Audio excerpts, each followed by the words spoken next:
அல்ஹம்துலில்லாஹி ரப்பில் ஆலமீன்.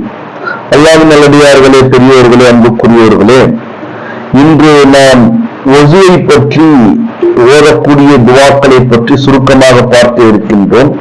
முதலில் ஒரு முறை ஹஜ்ரத் அபூ மூஸா அஷ்அரி ரலியல்லாஹு தஆலா அன்ஹு அவர்கள் அறிவிப்பு செய்கிறார்கள்.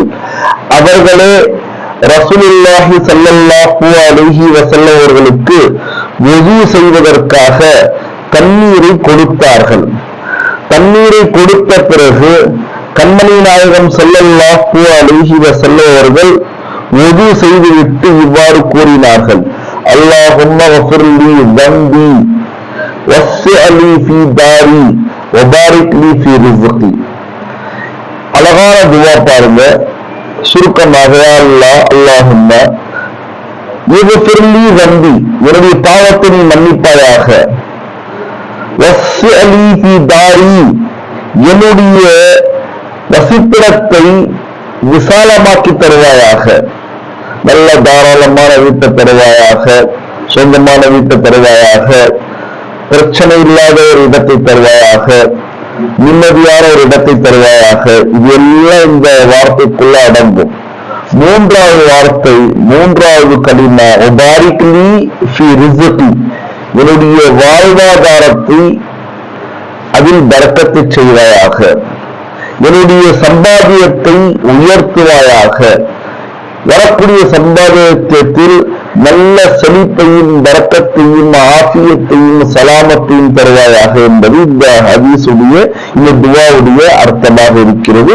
நபி அவர்கள் வுது செய்துவிட்டு இந்த துவாவை ஓதினார்கள் என ஹஜ்ரத் அபூ மூஸா அஷ்அரி ரலியல்லாஹு தஆலா அன்ஹு அவர்கள் அறிவிக்கிறார்கள். இருந்தாலும் நஸையில இந்த துவா வுது செய்த பின் ஓத வேண்டிய துவாக்களில் இடம்பெற்ற ஒரு ஹதீஸாக இருக்கிறது. அந்த பாடத்துல ஒரு செய்த பிறகு ஓத வேண்டும் என்ற ஹதீஸுக்கு கீழே இமாம் நஸாயி ரஹிமஹுல்லாஹ் அவர்கள் பதிவு செய்யறாங்க. அதே சமயத்துல ஒது செய்து கொண்டிருக்கும் போதே ஓத வேண்டும் என்ற பாடத்துல இமாம் இப்னு சன்னி ரலியல்லாஹு அன்ஹு ரஹிமஹுல்லாஹ் அவர்கள் பதிவு செய்யறாங்க. இப்ப இதை பற்றி, அதாவது ஒரு ஹஜ்ரத் ஒரு இமாம் ஒரு செய்து கொண்டிருக்கும் போது ஓத வேண்டிய பாடத்துல இந்த ஹதீஸை, இந்த துவாவை பதிவு செய்யறாங்க. அவங்க யாருன்னு கேட்டீங்கன்னா இப்னு சன்னி. அதே மாதிரி இமாம் நஸாயி ஒது செய்த பிறகு ஓத வேண்டிய துவாக்கள்ல இத பதிவு செய்யறாங்க. அப்ப எப்ப ஓதணும்? இல்லையா, ஒது செய்து கொண்டிருக்கும் போதா இல்ல ஒது செய்த பிறகா என்று பார்க்கும் பொழுது உலமாக்கள் கூறுகிறார்கள், இமாம் நவவி ரஹ்மத்துல்லாஹி அலைஹி அவர்கள் குறிப்பாக அறிவிக்கிறார்கள், இரண்டு விதமாக செய்வது கூடும். ஒது செய்து கொண்டிருக்கும் போது கூட அல்லாஹும்ம இக்ஃபிர்லி தம்பி வஸ்ஸிஅலி ஃபீ தாரி வபாரிக் லி ஃபீ ரிஸ்கி ஓதலாம், ஒது செய்த பிறகு ஓதலாம். ரெண்டுமே கூடுமான அமலாக இருக்கிறது என்பதாக இமாம் நவவி ரஹ்மத்துல்லாஹி அலைஹி அவர்கள் கருத்து தெரிவிக்கிறார்கள் இந்த ஹதீஸுக்கு கீழே. இதே மாதிரி பார்த்தீங்கன்னா உமர் ஃபாரூக் ரலியல்லாஹு தஆலா அன்ஹு அவர்கள் அறிவிப்பு செய்கிறார்கள், மா மின்கும் மின் அஹதின் யதவஸ்ஸஉ, உங்களை யாராவது ஒது செய்தால் ஃபயுஸ்பிகுல் உஸூஅ, முழுமையாக அவர் ஒது செய்யட்டும், சும்ம யகூலு, பிறகு அவர் கூறட்டும், அஷ்ஹது அல்லா இலாஹ இல்லல்லாஹு வ அன்ன முஹம்மதன் அப்துஹு வ ரசூலுஹு. இது பொருள் தெரியும். நான் சாட்சி சொல்கின்றேன், அல்லாஹ்வை தவிர வேறு அல்லாஹ் இல்லை, நாயகம் ஸல்லல்லாஹு அலைஹி வஸல்லம் அல்லாஹ்வுடைய அடியாராகவும் ரசூலாகவும் இருக்கிறார்கள். இரண்டாவது கலிமா. இந்த துவா ஓதுனா ஒது செய்த பிறகு மா மின்கும் இல்லா ஃபுதிஹத் லஹு அப்வாபுல் ஜன்னதி, அதற்கு ஒன்றுமே கிடைக்காது. ஆனா என்ன கிடைக்கும்? ஃபுதிஹத் லஹு அப்வாபுல் ஜன்னதி, சொர்க்கத்துடைய கதவுகள் அவருக்கு திறக்கப்படும். இந்த துவா ஓதுவதின் காரணமாக கொஞ்சம் யோசித்து பாருங்க. ஒது செய்த பிறகு இரண்டாவது கலிமா ஓதுனா சொர்க்கத்துடைய கதவு திறக்கப்படும். அஸ்ஸமானியத்து, அந்த கதவு எத்தனை?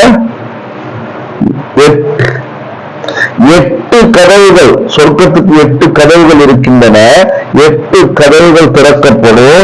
யதுகுலு மின் ஐயுஹா ஷாஅ, யதுகுலு மின் ஐயுஹா ஷாஅ, நீங்க எந்த கதவு வழியாகவும் வாசல் வழியாகவும் சொர்க்கத்துக்குள்ள போகலாம். எதுகுலு மின் ஐயிஹா ஷாஅ, நீங்க எந்த 8 கதவு வாசல் வழியாக நுழைய விரும்புகிறீர்களோ, ஆசைப்படுகிறீர்களோ, நாடுகிறீர்களோ, எண்ணுகிறீர்களோ, 8 சொர்க்கத்துடைய கதவு திறக்கப்பட்டிருக்கும். ஒது செய்த பிறகு 2வது கலிமா ஓதுவதன் காரணமாக நீங்க போகலாம் என்பதாக ஹதீஸை கண்மணி நாயகம் ஸல்லல்லாஹு அலைஹி வஸல்லம் அவர்கள் சொன்னதாக ஹஜ்ரத் உமர் ஃபாரூக் ரலியல்லாஹு தஆலா அன்ஹு அவர்கள் அறிவிக்கிறார்கள். இந்த ஹதீஸ் முஸ்லிம் ஷரீஃபில் இடம்பெற்ற ஹதீஸாக இருக்கிறது. அதே மாதிரி பாத்தீங்கன்னா இவருடைய வரிசையில நிறைய இருக்குது. அபூ சயீத் குத்ரி ரலியல்லாஹு தஆலா அன்ஹு அவர்கள் அறிவிப்பு செய்றாங்க. அந்த ஹதீஸை பாத்தீங்கன்னா மன் தவஸ்ஸஅ, எவனுடைய வுது செய்தானோ, ஃபகால செய்துவிட்டு கூறினான், சுப்ஹானக்கல்லாஹும்ம பிஹம்திக அஷ்ஹது அல்லா இலாஹ இல்லா அன்த. இதெல்லாம் பெரிய என்ன தர்ஜுமான்? சுப்ஹானக்க, யா அல்லாஹ் நீ பரிசுத்தமானவன், அல்லாஹும்ம யா அல்லாஹ், வபிஹம்திக, ஹம்து என்றாலே புகழ் என்றாலே நிரந்தரமான புகழ், நிரந்தரமாக இருக்கக்கூடிய அல்லாஹ்வுக்கே உரித்தாகட்டும் என்பதாக அர்த்தம். அஷ்ஹது அல்லா இலாஹ இல்லா அன்த, உன்னை தவிர வேற அல்லாஹ் இல்லை, கடவுள் இல்லை, இறைவன் இல்லை, படைத்தவன் இல்லை என்பதை நான் சாட்சி கூறுகிறேன். அதுக்கு பிறகு சில வார்த்தைகள் பாருங்க. அஸ்தக்ஃபிருக, நான் உன்னிடத்தில் மன்னிப்பு தேடுகின்றேன். வா தூபு இலைக்க, உன் பக்கமே ருஜு செய்கின்றேன், நாடுகின்றேன், வருவேன், உன் பக்கமே செல்லக்கூடியவனாக இருக்கின்றேன் என்பது அர்த்தம். இப்படி யாரு ஓதுறாங்களோ அழகாக துவாங்க. சுப்ஹானக்கல்லாஹும்ம வபிஹம்திக அஷ்ஹது அல்லா இலாஹ இல்லா அன்த, அடுத்தது என்ன? அஸ்தக்ஃபிருக வ அத்தூபு இலைக்க. இது முடிஞ்சிருச்சா? இப்படி யார் துவா ஓதுவாங்களோ அல்லாஹ் தஆலா உடைய ரசூல் சொல்றாங்க பாருங்க, அழகான விஷயங்கள் என்ன? குதிப ஃபீ ரக்கின், ஒரு பத்திரத்துல எழுதப்படும் அதற்காக, சும்ம துபிஅ பிதாபிஇன், அது முத்திரையிடப்படும். அந்த பத்திரம் எழுதப்பட்டு என்னன்னு? ஃபலம் யக்ஸுர் இலா யௌமில் கியாமா, கியாமத் வரைக்கும் அந்த முத்திரை இடப்பட்ட பத்திரத்தை யாராலும் திறக்க முடியாது, பிரிக்க முடியாது. சீல் வச்சிருவாங்க, புரியுதுங்களா? சீல் வச்சிருவாங்க. அப்படிப்பட்ட ஒரு அமலை ரசூலுல்லாஹி ஸல்லல்லாஹு அலைஹி வஸல்லம் இங்க சொல்றாங்க. கொஞ்சம் யோசிச்சு பாருங்க. எவராவது இது கூறினால் அதனை ஒரு பத்திரத்தில் பதிவு செய்து இவங்க சொன்னாங்க அப்படின்னு பதிவு செஞ்சு சீல் வைக்கப்பட்டு அல்லாஹ் பாதுகாப்பா வச்சிருவான். கியாமத் வரைக்கும் யாரும் பிரிக்க முடியாது, கிழிக்க முடியாது, இல்லாமல் ஆக்க முடியாது. எவ்வளவு அழகான துவா பாருங்களேன். ரொம்ப சிம்பிளான துவா. எல்லாருக்கும் தெரிஞ்சது. அடுத்தது பார்த்தீங்கன்னு சொன்னா, அல்லாஹும்ம ஜஅல்னி மினத் தவ்வாபீன வஜஅல்னி மினல் முத்தஹஹிரீன் என்ற துவா. யா அல்லாஹ் இஜஅல்னி மினத் தவ்வாபீன், யா அல்லாஹ் தௌபா செய்யக்கூடியவர்களும் என்னை நீ ஆக்குவாயாக. வஜஅல்னி மினல் முத்தஹஹிரீன், சுத்தமாக இருக்கக்கூடியவர்கள் நீ என்னை ஆக்குவாயாக. இந்த ஹதீஸ் திர்மிதி ஷரீஃபில் இடம்பெற்ற ஹதீஸாக இருக்கிறது. எனவே அல்லாஹ்வின் நல்லடியார்களே, பெரியவர்களே, சாதாரண துவாக்கள். 2வது கலிமா அல்லாஹும்ம ஜஅல்னி மினத் தவ்வாபீன வஜஅல்னி மினல் முத்தஹஹிரீன். 2வது கலிமா பிறகு கொஞ்சம் எக்ஸ்ட்ரா இருக்குது ஒரு ஹதீஸ்ல. அந்த ஹதீஸ் பார்த்தீங்கன்னு சொன்னா தப்ரானில ரிவாயத் செய்யப்பட்டிருக்கிறது. அபூ சயீத் குத்ரி ரலியல்லாஹு தஆலா சொல்றாங்க என்ன? சுப்ஹானக்கல்லாஹும்ம பிஹம்திக அஷ்ஹது அல்லா இலாஹ இல்லா அன்த அஸ்தக்ஃபிருக வ அத்தூபு இலைக். இவ்வளவு எக்ஸ்ட்ரா. இப்படி ஓதுனா, இவ்வாறு சொன்னாலே இவர் இப்படி ஓதுனாரு, அல்லாஹ்ட்ட கேட்டாருன்னு சொல்லிட்டு ஒரு பத்திரத்துல அல்லாஹ் எழுதி முத்திரையிட்டு வச்சிருவான். அது கியாமத் வரைக்கும் யாரும் பிரிக்க முடியாது. கியாமத்தை தான் பிரிச்சு அல்லாஹ் தஆலா அதற்கான வெகுமதிகளை தருவான் என்பதாக சொல்லப்படுகிறது. அது மட்டும் இல்லாம இன்னொரு ஹதீஸ்ல பாத்தீங்கன்னா உமர் ரலியல்லாஹு தஆலா அன்ஹு அவர்கள் சொல்கிறார்கள், சொர்க்கத்துடைய 8 வாசல்கள் திறக்கப்படும். எந்த வாசல் வழியாவது நீங்க போகலாம். வெறும் 2வது கலிமா ஓடுவதன் காரணமாக. மேல ஒரு துவா பார்த்து, அல்லாஹும்ம ஃபிர்லி தம்பி வஸ்ஸிஅலி ஃபீ தாரி வபாரிக் லி ஃபீ ரிஸ்கி. இது ஒது செய்து கொண்டிருக்கும் போது சொல்லலாம், ஒது செய்த பிறகு சொல்லலாம். இதோடைய தர்ஜுமா நீங்க விளங்கிட்டீங்க, நான் ஏற்கனவே சொல்லிட்டேன். எனவே அல்லாஹ்வின் நல்லடியார்களே, பெரியவர்களே, இங்க எல்லாம் பாருங்க. நான் பெரும்பாலும் சொல்வது என்னவென்று சொன்னால், நாம் அல்லாஹ்வுக்காக தொழுகின்றோம், அல்லாஹ்வுக்காக ஈமான் கொண்டு இருக்கின்றோம், அல்லாஹ்வுக்காக வாழ்ந்து கொண்டிருக்கின்றோம். எனவே துவா அல்லாஹ்ட்ட தனியா மன்றாடுங்க. கூட்டு துவா வேண்டாம்னா என்னுடைய வாதமே இல்லை, மறுபடியும் பதிவு செய்றேன்.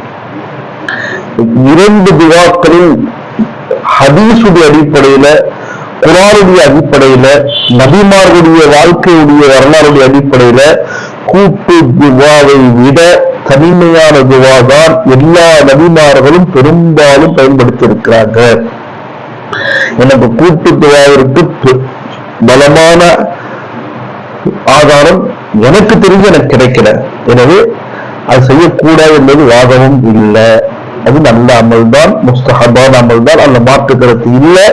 ஆனாலும் தனிமையில நான் அழுகுறது அல்லாவுக்கு தெரியணும், நான் தொழுகிறது அல்லாவுக்கு தெரியணும், நான் நோன்பு வைக்கிறது அல்லாவுக்கு தெரியும். கொஞ்சம் யோசிச்சு பாருங்க. நம்ம அரபாவுடைய நோன்பு வச்சோம், ரமலானுடைய நோன்பு வச்சிருக்கோம். நான் நோன்புன்னு சொல்லிட்டு யாருக்கு தெரியும்? கிடைச்ச ரப்ப தவிர யாருக்குமே தெரியாது, வீட்டாளர்களுக்கு தெரியலாம். எனவே நம்முடைய எல்லா அமல்களும் இல்லாஹி அல்லாஹ்வுக்காக இருக்க வேண்டும் என்பதை நாம் கருத்தில் கொள்ள வேண்டும். இன்ஷா அல்லாஹ் இந்த சிறிய துஆக்களை நாம் ஓதுவதன் காரணமாக இவ்வளவு பெரிய சிறப்புகளையும், இவ்வளவு பெரிய வெகுமதிகளையும், இவ்வளவு நன்மைகளையும் அல்லாஹ் தஆலா வைத்திருக்கின்றார். ஆனால் தினந்தோறும் குறைந்தபட்சம் 5 நேரம் ஒது செய்றோம். அப்ப இந்த துஆலாம் விட்டுறோம், அவசரத்துல லேட்டா வர்றோம், அவசரத்தை விட்டுறோம். இல்ல சில மறந்துடுறோம். மனது இல்லாமல் பொறுமையாக முழுமையாக பிஸ்மில்லாஹிர் ரஹ்மானிர் ரஹீம் கை கழுவி இந்த துஆக்கள் எல்லாம் ஓதுவோம்னா இப்போ தெரியாதுடைய அருமை. மௌத்துக்கு பிறகு நமக்கு நல்லா வணங்கும்.